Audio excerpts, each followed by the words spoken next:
shahideislam.com خالق و کلی شیء، ہر چیز کے پیدا کرنے والا، ہر چیز اس کی مخلوق اور وہ سب کا خالق۔ www.shahideislam.com گزشتہ جمعے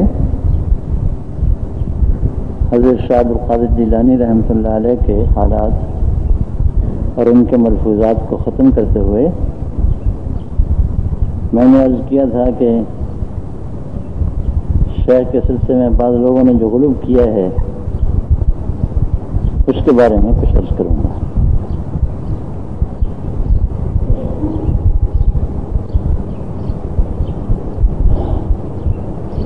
اس سلسلے میں چند متفرق چیزیں ذکر کرنا چاہوں گا۔ ایک یہ کہ اولیاء اللہ کن کو کہتے ہیں؟ لوگ ولیوں کو مانتے ہیں، ولیوں کو ولی ماننا چاہیے نا، ولی کو ولی ماننا چاہیے، اور اولیاء اللہ کو ماننے کی یہی معنی ہے کہ اولیاء اللہ کو اولیاء اللہ مانتے ہیں۔ نبی کو نبی ماننے کا مطلب، نبی کو ماننے کا مطلب یہ کہ نبی مانتے ہیں۔ اب نبی کو اگر کوئی خدا مانتا ہے تو ظاہر ہے کہ وہ نبی کو نہیں مانتا،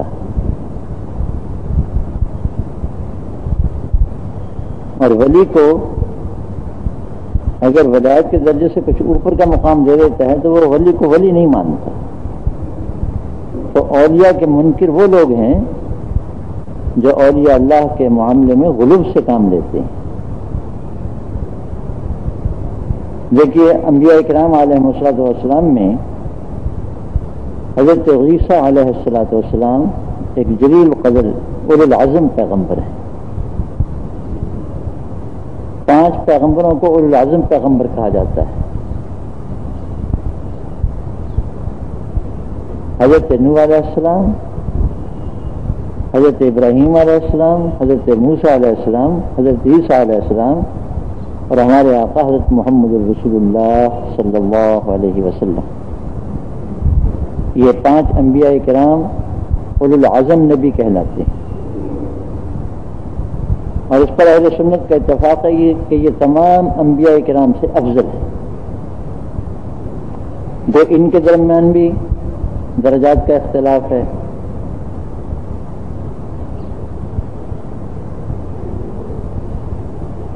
تو حضرت عیسیٰ علیہ السلام اولو العزم رسول اور نبی ہیں، اور حق تعالی شانہ کے بہت ہی مقرب بندے ہیں، ہم ان کو مانتے ہیں۔ لیکن عیسائی ہمیں کہتے ہیں کہ تم عیسیٰ کو نہیں مانتے،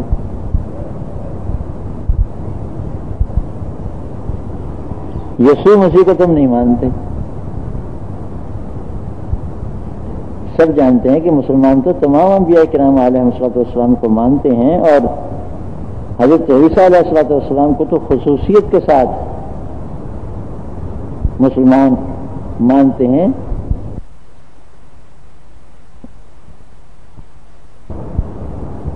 اور دوسری یہ کہ حضرت صلی اللہ علیہ وسلم کا ارشاد گرامی ہے کہ الانبیاء اولاد علات، انبیاء کرام علیہ السلام علاتی بھائی ہوتے ہیں۔ علاتی بھائی کہتے ہیں باپ شریک بھائی۔ امہاتہم شتیٰ ودینہم واحد، ان کی مائیں الگ الگ ہیں لیکن دین ان کا ایک ہے۔ ماؤں سے مراد شریعتیں، شریعتیں ہر نبی کی الگ ہوتی ہے لیکن دین ان کا ایک ہے۔ وَأَنَا أَوْلَى النَّاسِ بِعِيسَىٰ ابْنِ مَرْيَم، اور مجھے سب سے زیادہ تعلق عیسیٰ ابن مریم سے۔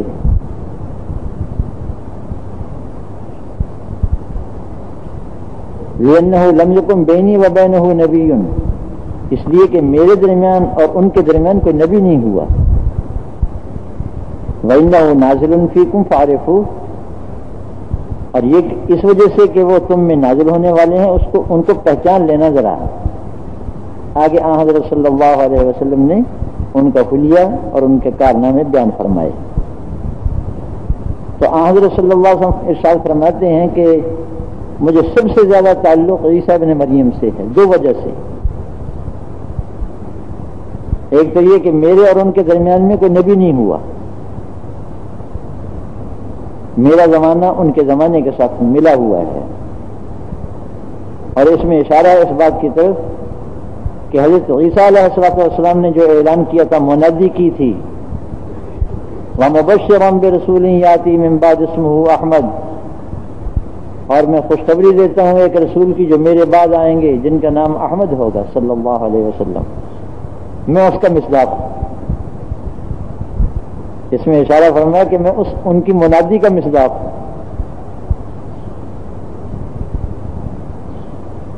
ایک اور حدیث میں فرمایا کہ الا انبئکم باول امری، میں تمہیں بتاؤں کہ میری ابتدا کہاں سے ہوئی ہے؟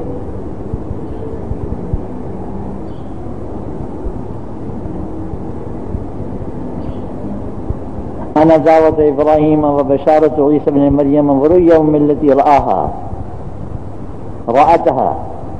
میں ابراہیم کی دعا ہوں، میں ابراہیم کی دعا ہوں۔ ابراہیم علیہ السلام کعبہ شریف کی تعمیر کر رہے تھے نا حضرت اسماعیل علیہ السلام کے ساتھ،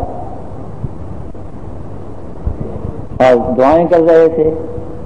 ان میں سے ایک دعا یہ تھی، وَبَعَثْ فِيهِمْ رَسُولًا مِّنْ أَنفُسِهِمْ يَتْلُو عَلَيْهِمْ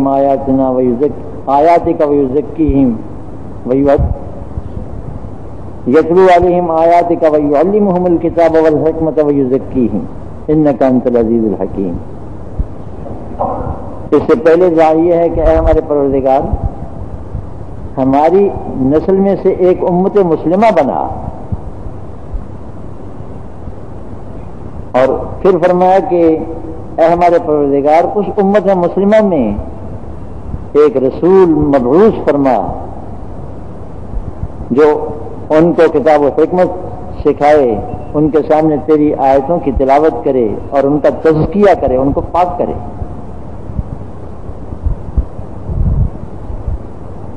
حضرت ابراہیم اور حضرت اسماعیل دونوں نے دعا کی،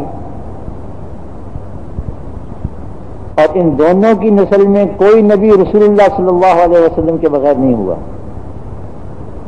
کیونکہ باقی جتنے انبیاء کرام علیہ السلام حضرت ابراہیم کے بعد آئے علیہ السلام، وہ حضرت اسحاق علیہ السلام کی نسل سے تھے۔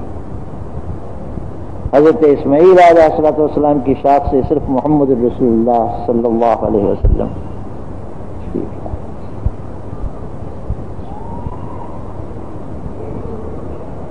اور میں نے آپ کو پنجابی کا ایک شعر سنا تھا ایک دفعہ، مکے والوں نے مکہ مکرمہ حاضر ہوئے تھے نا انصار مدینہ بیعت کے لیے، بیعت کر کے چلے گئے، وہاں جا کر کے انہوں نے رسول اللہ صلی اللہ علیہ وسلم کا تذکرہ کیا مدینے میں۔ تو شاعر کہتا ہے کہ اگے بنی اسحاق دی نسل وچوں بے شمار نبیاں زور لایا ہے، پہلے بنو اسحاق کی نسل میں سے بے شمار نبی آئے ہیں، کہ اسماعیل دا خلف رشید، اسماعیل علیہ السلام کے ایک ہی خلف رشید، اب وہ تاج رسولوں کا آئے۔ www.shahideislam.com۔ تو حضرت ابراہیم علیہ السلام کی اس دعا کا مصداق رسول اللہ صلی اللہ علیہ وسلم، اس لیے فرمایا کہ میں ابراہیم کی دعا ہوں، وبشارت ابن مریم، اور میں ابن مریم کی بشارت ہوں۔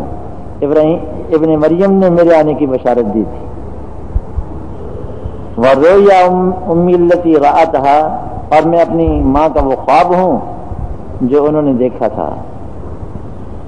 وہ انہوں نے خواب یہ دیکھا تھا کہ جب حضرت صلی اللہ علیہ وسلم شکم ماجر میں تھے، والدہ ماجدہ نے خواب دیکھا کہ ان کے اندر سے ایک نور نکلا ہے جس سے پورا عالم روشن ہو گیا ہے۔ فرمایا کہ میں وہ خواب ہوں اپنی والدہ ماجدہ کا۔ تو حضرت عیسیٰ علیہ السلام کے ساتھ حضرت صلی اللہ علیہ وسلم کے مزید تعلق سب سے زیادہ تعلق کی ایک وجہ یہ کہ آپ فرماتے ہیں کہ میرے درمیان اور ان کے درمیان کوئی نبی نہیں ہوا، اس لیے میں ان کی بشارت کا مصداق ہوں۔ اور دوسری وجہ یہ کہ وہ میرے خلیفہ اور نائب کی حیثیت سے میری امت میں آنے والے ہیں۔ وَإِنَّهُ نَازِلٌ فِيكُمْ، صحیح بخاری اور صحیح مسلم کی حدیث میں ہے کیف انتم اذا نزل فیکم ابن مریم، تمہاری کیسی شان ہوگی اس وقت جب تم میں ابن مریم نازل ہوں گے۔ عیسیٰ علیہ الصلوۃ والسلام افراد امت میں سے ایک امتی بن کر آئیں گے، اس امت میں شامل ہو کر آئیں گے۔ انجیل برنباس میں ہے کہ حضرت عیسیٰ علیہ الصلوۃ والسلام نے اللہ تعالیٰ سے دعا کی تھی، دعائیں تو اور نبیوں نے بھی کی، عیسیٰ علیہ السلام کی دعا قبول ہو گئی۔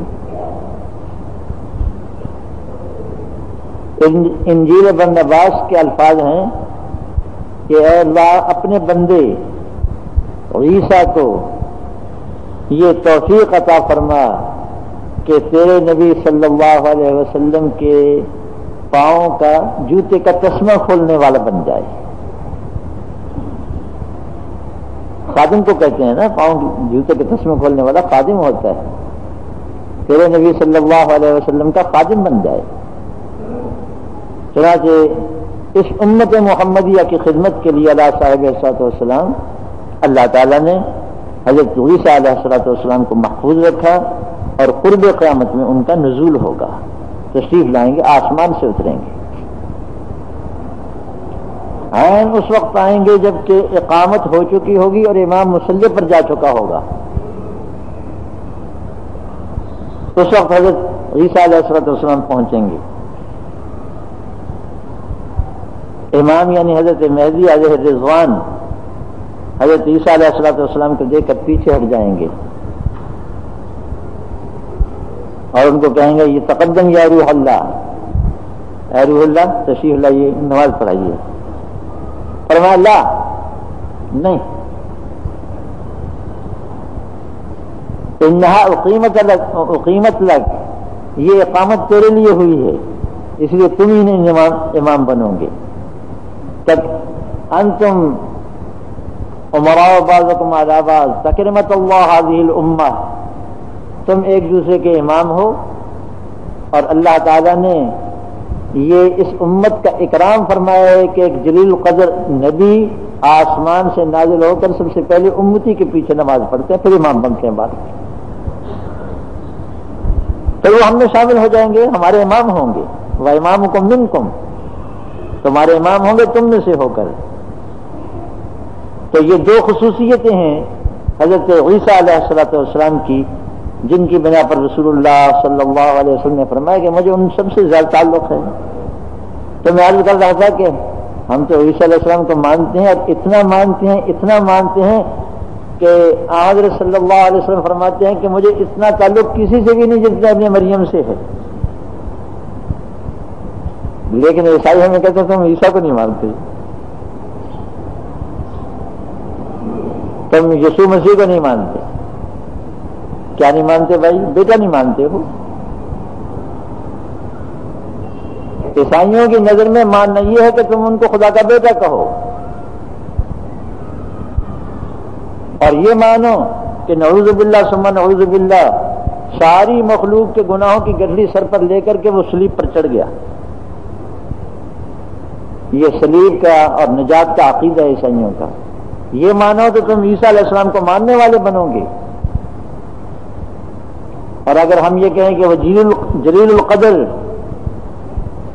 نبی تھے، اللہ تعالیٰ کے مقدس رسول تھے، اور اللہ تعالیٰ نے یہودیوں کی دستبرد سے ان کو محفوظ رکھا، وَإِذْ كَفَفْتُ بَنِي إِسْرَائِيلَ عَنْكَ، جب میں نے روک دیا بنی اسرائیل کو تجھ سے، اور اللہ تعالیٰ نے ان کو آسمان پر اٹھا لیا، تو عیسائی کہتے ہیں نہیں تم نہیں مانتے۔ ٹھیک یہی مثال ہے ان لوگوں کی کہ ہم اولیاء اللہ کو اولیاء مانتے ہیں، مگر وہ کہتے ہیں تم ولیوں کو نہیں مانتے۔ بھائی کیسے مانیں؟ کہتے ہیں ولیوں کو ماننے کے معنی یہ ہیں کہ تم کن فیکون کے اختیارات ولیوں کے سپرد کرو. اللہ پاک تو تمام کائنات کے مالک ہیں، تمام کائنات کے خالق ہیں، تمام چیزوں کے متصرف ہیں، تمام چیزوں کے ولی امر ہیں، تمام اختیارات ان کے قبضے میں ہیں. یہ بالکل صحیح ہے، لیکن انہوں نے اختیارات اپنے اولیاء کے سپرد کر دیے اور اب وہی چلا رہے ہیں. بیٹا مانگنا ہو تو ولیوں سے مانگو، رزق مانگنا ہو تو ولیوں سے مانگو، اولاد مانگنی ہو ولیوں سے مانگو، مقدمے میں فتح مانگنی ہو تو جا کے قبروں پر مانگو اولیاء سے. غرضے کے تمام کائنات ایسا معلوم ہوتا ہے کہ اب صرف ولیوں کے قبضے میں ہے. اللہ تعالیٰ نے یہ سارے محکمے ان کے سپرد کر دیے. یہ ماننا ہے ولیوں کا. ہم کہتے ہیں کہ سیدھا سیدھا کیوں نہیں کہتے کہ خدا نے اپنی خدائی ان کو دے دی ہے؟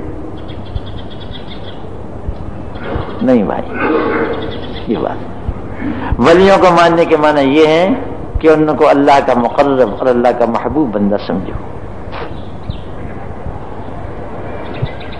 وہ بھی ہماری طرح بندے ہیں اور ہم تو بندگی سے کچھ سرتابی کر لیتے ہیں لیکن وہ نہیں کرتے. www.shahideislam.com ہم میں تو کچھ انا آ جاتی ہے کہ میں ہوں. ہم کبھی کبھی اپنی طرف ارادے کو، اپنی طرف اختیارات کو منسوب کر لیتے ہیں لیکن وہ نہیں کرتے. ایک بزرگ تھے، واز کہنے کے لیے بیٹھے، فرمایا کہ رات ہم نے دودھ رکھا تھا، دودھ پیا تھا، تو اس کی وجہ سے پیٹ میں درد ہو گیا. فوراً اعلان ہوا کہ دودھ کون ہوتا ہے درد کرنے والا؟ ابھی تو حقیقت تک نہیں پہنچے.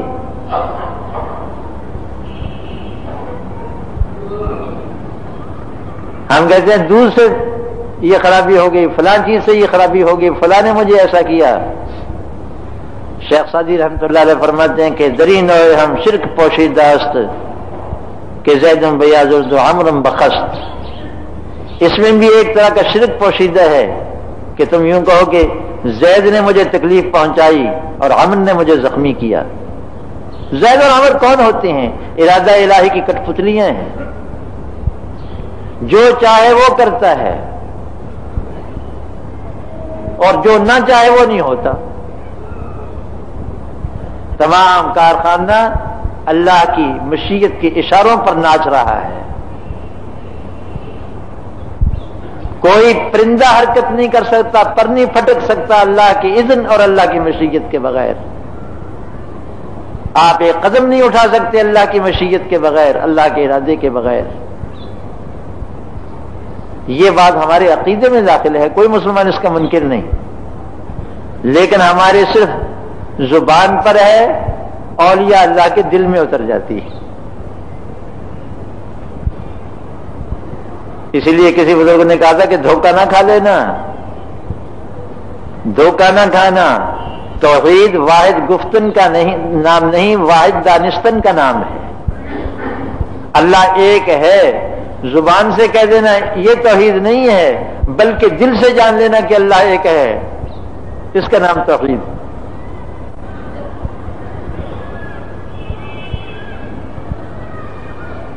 یہ توحید ہماری قالی ہے، صرف زبان تک محدود ہے، لیکن اولیاء اللہ کی توحید قالی نہیں ہوتی، حال بن جاتی ہے.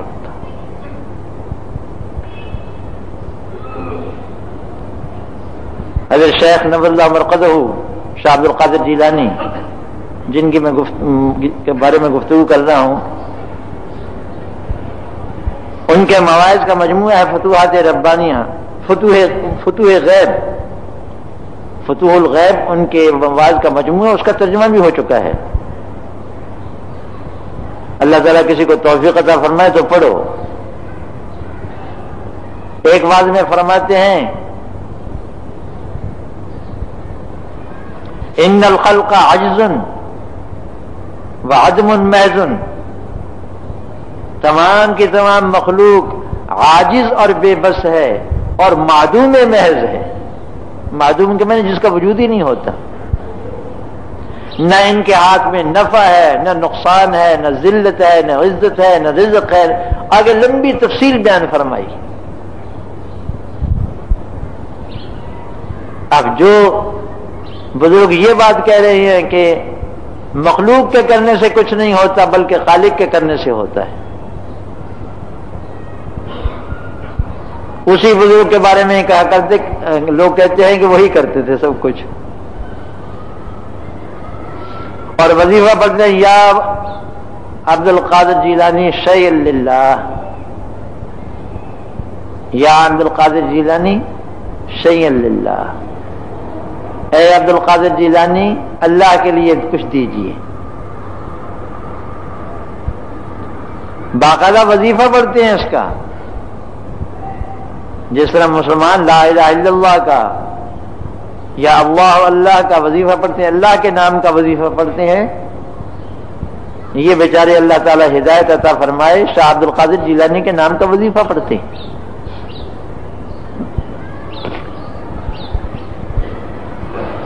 اس میں دو خرابیاں ہیں. ایک خرابی یہ ہے کہ تم نے اللہ کے نام کا وظیفہ چھوڑ کر غیر اللہ کے نام کا وظیفہ پڑھنا شروع کر دیا. وظیفہ اللہ کے نام کا پڑھا جاتا ہے، اللہ کا نام ذکر کیا جاتا ہے. وذکر اسم ربک، اپنے رب کا نام یاد کرو. حضرت صلی اللہ علیہ وسلم ان سے زیادہ محبوب شخصیت کون ہو سکتی ہے؟ لیکن آپ کے پاک نام کا وظیفہ نہیں پڑھتے. ہاں درود شریف کا وظیفہ پڑھتے ہیں، آپ پر درود پڑھتے ہیں اور اس کا وظیفہ پڑھتے ہیں. مجرد نام کا وظیفہ پڑھتے رہنا یہ نہیں. تو اللہ کے نام کے سوا کسی کے نام کا وظیفہ نہیں پڑھا جاتا. ہماری شریعت نے، ہمارے دین نے، ہمارے قرآن نے، ہماری کتاب نے، ہمارے نبی نے ہمیں صرف ایک پاک نام کا وظیفہ بتایا ہے، اللہ کا پاک نام، اس کا وظیفہ پڑھو.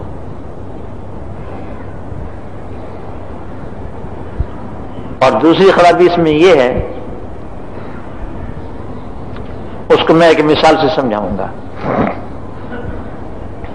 وہ کسی کے سمجھ میں نہیں آئے گی. ایک شخص رسول اللہ صلی اللہ علیہ وسلم کی خدمت میں حاضر ہوا اور کہنے لگا کہ حضور،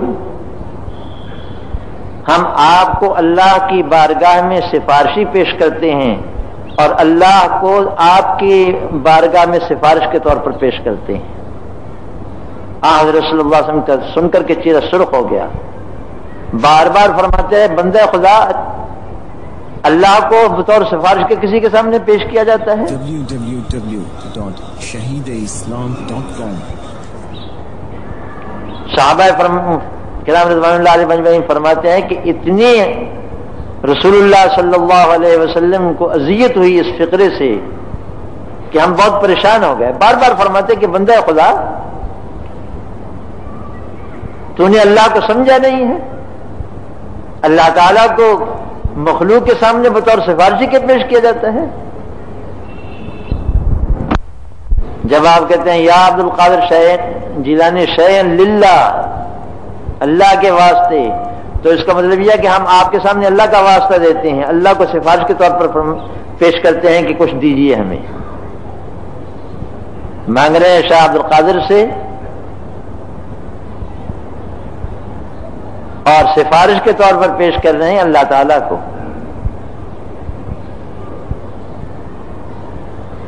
یہ کتنی گستاخی اور بے ادبی کی بات ہے. محبوب خدا صلی اللہ علیہ وسلم تو فرماتے ہیں کہ میرے سامنے اللہ کو پیش کرتے ہو سفارش کے طور پر. چھوٹے کو بڑے کے سامنے سفارشی لایا جاتا ہے. اللہ کے بندو کچھ تو سمجھو.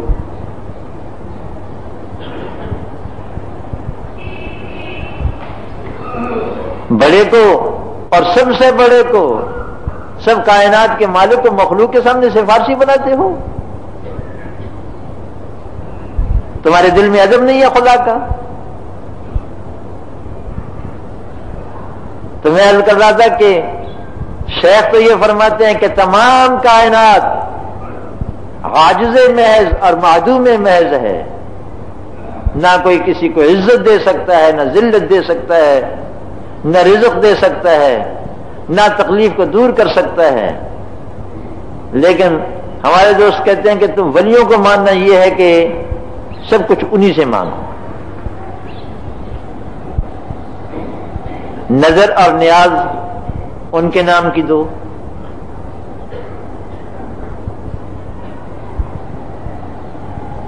بزرگوں کے نام کی نیاز جانتے ہو؟ نیاز کس لیے دیتے ہیں؟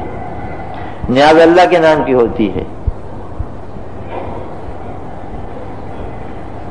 جیسے قربانی ہے نا، ہم جانور قربانی کرتے ہیں اللہ کے تقرب کے لیے، اللہ کا قرب حاصل کرنے کے لیے. یہ لوگ ولیوں کے نام کی نیاز دیتے ہیں ولیوں کا قرب حاصل کرنے کے لیے.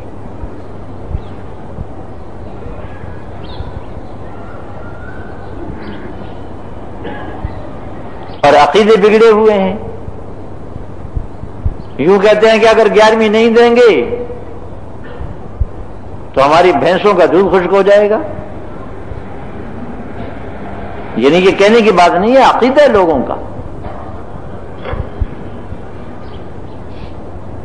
پیرانے پیر ہماری بھینسوں کا دودھ سلب کر لیں گے.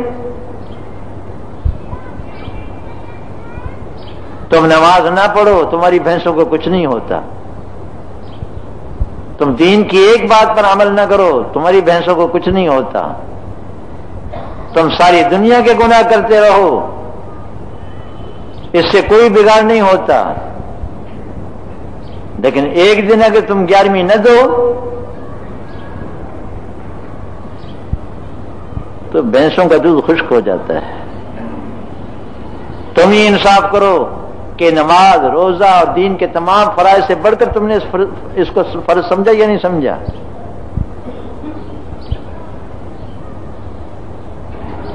میرے یہاں ایک ہمارے گاؤں میں بہت مدت کی بات ہے، 30 سال پہلے کی.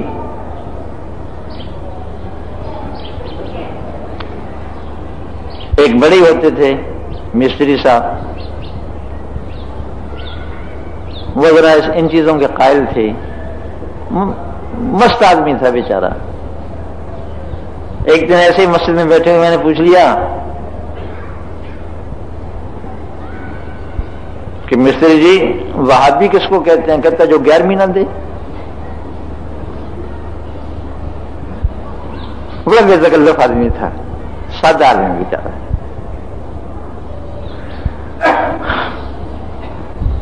میں نے کہا کہ آپ کو معلوم ہے کہ حضرت پیرانے پیر کب ہوئے ہیں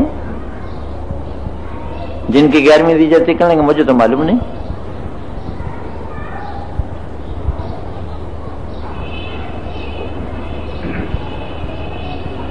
میں نے ان کو بتایا کہ میں بتاتا ہوں، 5ویں صدی میں ان کی پیدائش ہوئی ہے، 90 سال کی عمر میں 6 صدی میں ان کا انتقال ہوا ہے.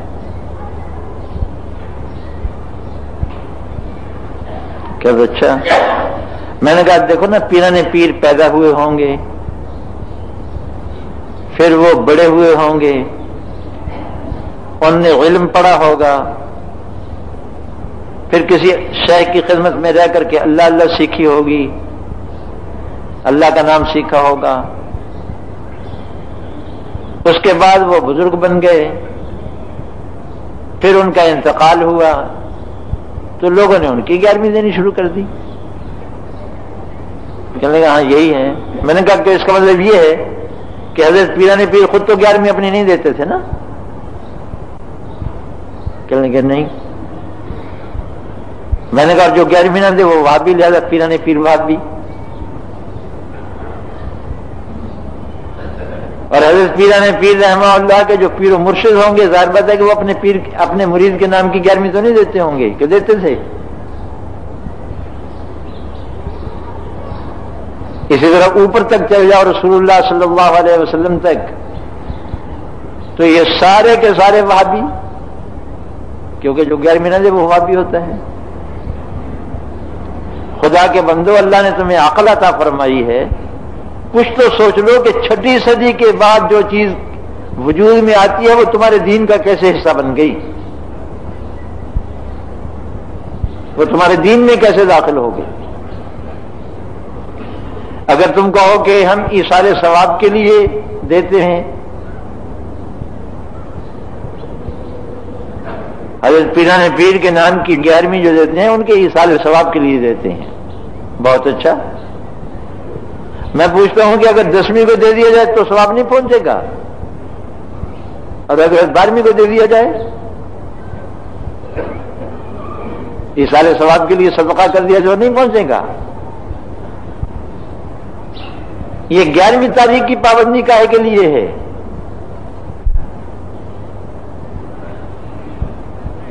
فرائض شرعیہ کے لیے اللہ نے اوقات مقرر کر دیے ہیں، اس مسئلے کو سمجھ لو اچھی طرح۔ 5 پنجگانہ نمازوں کے لیے اللہ نے اوقات مقرر کر دیے ہیں۔ اگر ظہر کی نماز ظہر کے وقت سے پہلے پڑھو گے تو نماز نہیں ہوگی، کہ ہو جائے گی؟ نہیں ہوگی، اور اگر بعد میں پڑھو گے تو قضا ہوگی۔ ایک وقت مقرر کر دیا اللہ نے فرض کے لیے۔ www.shahideislam.com روزے کا ایک وقت مقرر کر دیا، رمضان سے پہلے روزے رکھ لو تو رمضان کے روزے تو نہیں ہوں گے۔ ان فرائض کے لیے اللہ نے اوقات مقرر کیے ہیں، کسی نفل کے لیے بھی تو اللہ نے وقت مقرر کیا ہے۔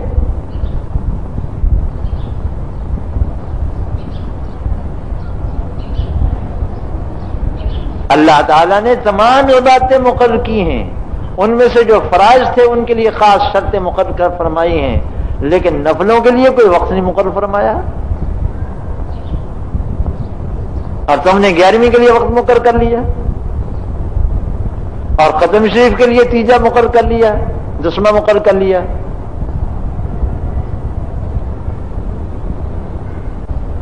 تو یہ معلوم ہوا کہ یہ شیطان کا دھوکہ ہے، یہ کہنا کہ ہم ایصال ثواب کے لیے کرتے ہیں شیطان کا دھوکہ ہے۔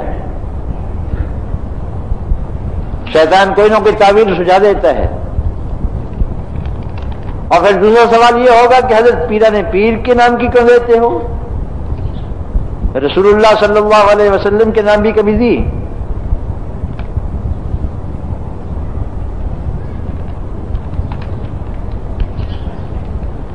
جواب صفر۔ امام ربانی حضرت مجدد الفسانی رحمہ اللہ تعالی ایک مقام پر فرماتے ہیں کہ میں رسول اللہ صلی اللہ علیہ وسلم کے ایصال ثواب کے لیے کھانا دیتا تھا یا کچھ، تو ایک دفعہ رسول اللہ صلی اللہ علیہ وسلم کی زیارت ہوئی، اور ایسا محسوس ہوا کہ حضور اقدس صلی اللہ علیہ وسلم مجھ سے ناراض ہیں۔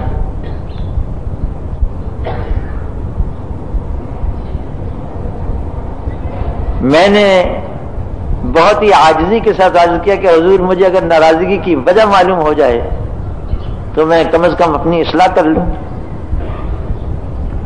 مجھے یہی معلوم نہیں کہ حضور کس بنا پر مجھ سے ناراض ہیں، مجھ سے غلطی کیا ہو رہی ہے۔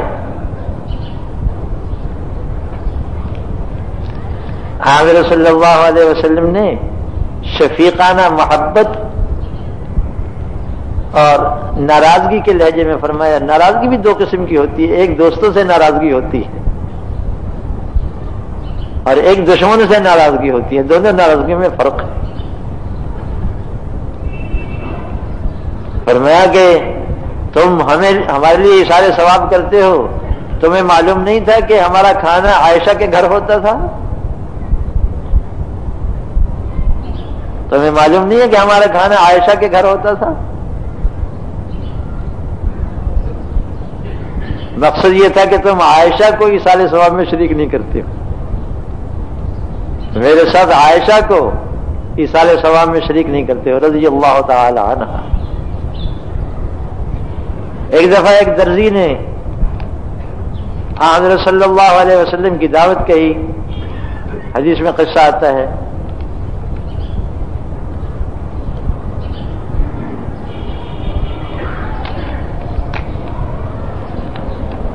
کہنے لگا یا رسول اللہ آپ کی دعوت کرنا چاہتا ہوں. فرمانے لگے کہ عائشہ ساتھ جائے گی.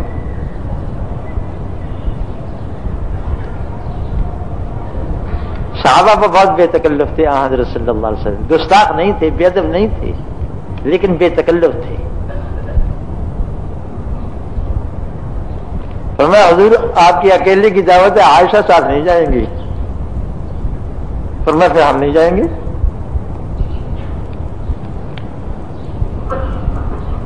دوسرے موقع پر پھر حاضر ہوا کہ یا رسول اللہ آپ کی دعوت کرنا چاہتا ہوں. فرمایا عائشہ ساتھ جائے گی.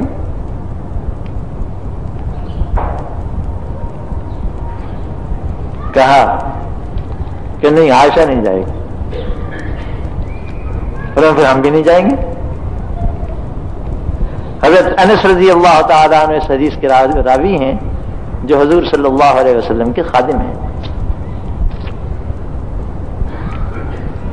پھر فرمایا کہ تیسری مرتبہ پھر حاضر ہوا کہ یا رسول اللہ آپ کی دعوت کرنا چاہتا ہوں. فرمایا عائشہ ساتھ جائے گی. اس نے ہتھیار ڈال دیے، کہنے لگے اچھا چلیے عائشہ بھی ساتھ چلے. حضرت انس رضی اللہ تعالیٰ فرماتے ہیں کہ میں نے دونوں کو دیکھا، حضرت صلی اللہ علیہ وسلم اور حضرت عائشہ رضی اللہ تعالیٰ عنہ ان کے گھر تشریف لے جا رہے ہیں کھانا کھانے کے لیے. ایک معمولی بیچارہ مزدور تھا. تو حضرت پینا نے پیر رضی اللہ تعالیٰ عنہ کو تم نے ایصال ثواب کر دیا، رسول اللہ صلی اللہ علیہ وسلم کا کوئی حق نہیں تھا. حضرت علی کرم اللہ وجہہ فرماتے کہ مجھے رسول اللہ صلی اللہ علیہ وسلم نے وصیت کی تھی کہ علی جب اپنی قربانی کرو تو میری قربانی ساتھ کیا کرنا. چنانچہ حضرت علی رضی اللہ تعالیٰ عنہ اپنی قربانی کے ساتھ رسول اللہ صلی اللہ علیہ وسلم کی طرف سے بھی قربانی کرتے تھے. ہمارے شیخ نور اللہ مرقدہ کا معمول تھا باقاعدہ حضرت صلی اللہ علیہ وسلم کی اور اپنے مشائخ کے نام کی قربانی کرتے تھے، ان کی طرف سے قربانی کرتے تھے. اور الحمدللہ اللہ تعالیٰ نے مجھے بھی توفیق عطا فرمائی. صرف اپنی قربانی پر اکتفا نہیں کرتا ہوں،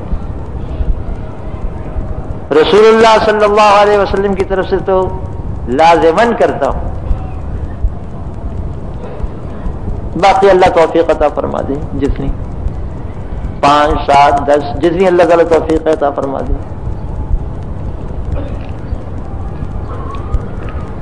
اب بات منہ پر آگے تو کہہ دیتا ہوں، جتنی دفعہ بھی مدینہ طیبہ کی حاضری ہوئی ہے، مدینہ سے واپسی پر میں نے جب بھی احرام باندھا ہے رسول اللہ صلی اللہ علیہ وسلم کے نام کا باندھا ہے. میں نے کہا شرم آتی ہے حضرت صلی اللہ علیہ وسلم کے شہر سے کسی اور کے نام کا احرام باندھتے ہوئے شرم آتی ہے. اور اب تو میں نے عمرہ کیا حج بھی رسول اللہ صلی اللہ علیہ وسلم کے لیے شروع کر دیا ہے. ہمارا کیا ہے، ہمارا تو ان کے تو فیض میں ہے سب کچھ، اسی آقا کا کرم ہے. ہم بڑے تم کہتے ہو وہابی، ہم تو بہت زیادہ کچھ تھوڑے سے آگے نکل جاتے ہیں. ہم کہتے ہیں اسی آقا کا فیضان ہے، انہی کی برکت سے اللہ تعالیٰ عطا فرماتے ہیں جو کچھ بھی عطا فرماتے ہیں. ایک دفعہ ہمارے شیخ نور اللہ مرقدہ لائل پور تشریف لائے ہوئے تھے. اس وقت لائل پور تھا، فیصل آباد نہیں تھا. بہت دیر کی بات ہے. اور بہت بڑا مجمع تھا.